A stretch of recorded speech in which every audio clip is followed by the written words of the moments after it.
Hello বন্ধুরা, আজকে আমরা শিখব কিভাবে ওয়ার্ডে ডিজাইন করা যায়। কোনো কিছু তৈরি করার ক্ষেত্রে আমরা কিভাবে তৈরি করব সেটা দেখাবো আজকে। আজকে আমরা একটি মক তৈরি করব, কিভাবে মক তৈরি করতে হয় তা সেই ক্ষেত্রে আমাদের প্রথমে ওয়ার্ডটাকে আমরা ওপেন করে নিলাম। ওয়ার্ড ওপেন করার পরে আমরা ইনসেট ট্যাবে চলে আসলাম। সেখান থেকে আমরা শেপে ক্লিক করলাম। শেপে ক্লিক করলে এখানে আমরা দেখতে পারবো অনেকগুলো শেপ আছে। সেখান থেকে আমরা একটি শেপ আমরা সিলেক্ট করে নেবো। সিলেক্ট করার পরে এটা আমরা তৈরি করবো। অঙ্কন করে নিলাম। ড্রাগ করে নেওয়ার পরে আমরা আবার শেপে যাব। ইনসেট ইনসেট পার্টন থেকে ইনসেট ট্যাব থেকে আমরা আবার শেপে গেলাম। শেপে যাওয়ার পরে আমরা তা ওকে হাতলটা তৈরি করবো। হাতলটা তৈরি করার ক্ষেত্রে আমরা করলাম, সেক্ষেত্রে আমরা একটা হাতল তৈরি করলাম। ওটাকে ঘুরাই নেবো। ঘুরাই নেওয়ার পরে এটাকে আমরা সেট করে দেবো। তো আমরা মকের প্রাথমিক ডিজাইনটা আমরা তৈরি করে ফেলছি।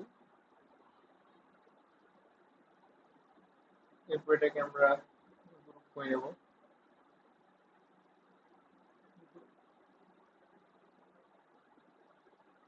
এই তো আমাদের মক তৈরি হয়ে গেছে। এখানে আমরা যদি এখন মকের উপরে কোনো নাম কেউ কোনো লিখতে চাই, সেক্ষেত্রে আমাদের সেট করতে হবে। সাপোজ আমি আমার নাম লিখবো, এটাকে আমরা ডিজাইন করতে পারি। সেক্ষেত্রে আমরা চলে গেলাম। এরপরে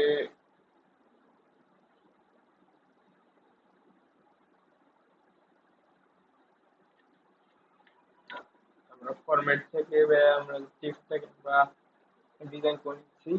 সাইজটাকে আমরা বড় করতে হবে।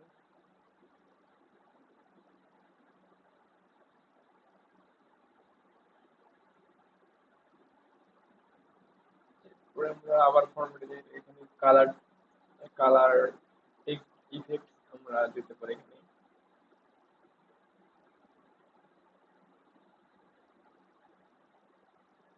এরপরে আমরা ফন্টের কালার একটা দিতে পারি। এটাকে আমরা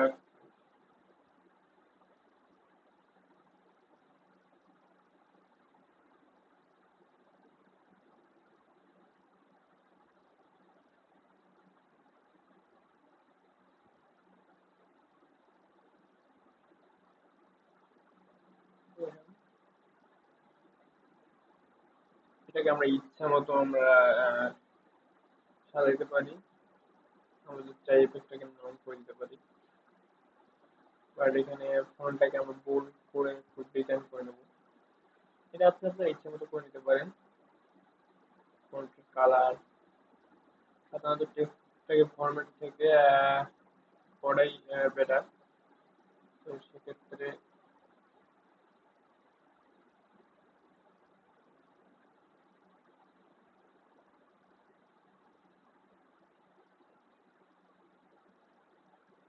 ফন্টটাকে চেঞ্জ করতে পারি এখান থেকে। সাপোজ আমার এই ফন্টটা ভালো লাগতেছে না, আমরা এখানে অনেক ফরম্যাট আছে, সেটাকে চেঞ্জ করতে পারি। সাপোজ আমি এটা দিলাম এরিয়াল ব্ল্যাক, আর এর সাইজটা একটু ছোট করে নিতে হবে। এরপর এখানে ফন্টের ফিল্ড টেক্সটটাকে আমি আলাদা দিতে পারি। এটা দিলাম ইয়েলো কালার।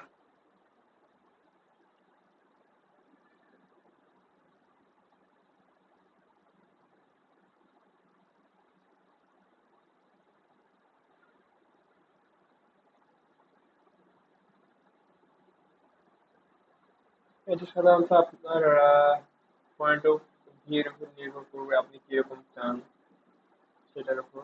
তো কালারটা আমাকে ভালো লাগতেছে না, তো আমি এখন কালারটা চেঞ্জ করে দিলাম। আর আমরা এখানে মকের কালারটাও চেঞ্জ করতে পারি।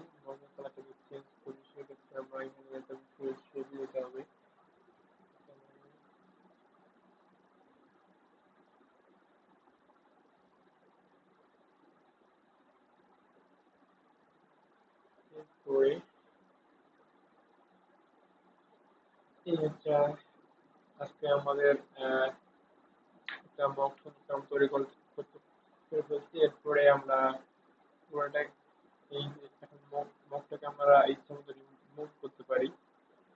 মগটাকে যেমন ছোট বড় করতে পারবো।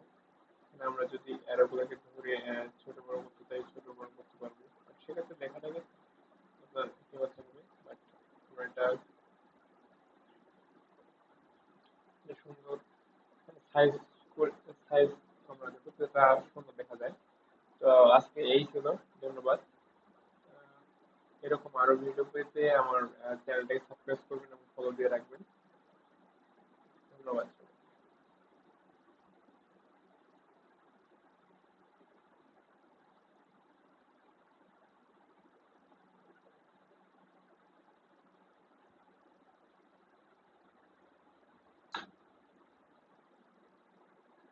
এই ছিল আজকের ভিডিও।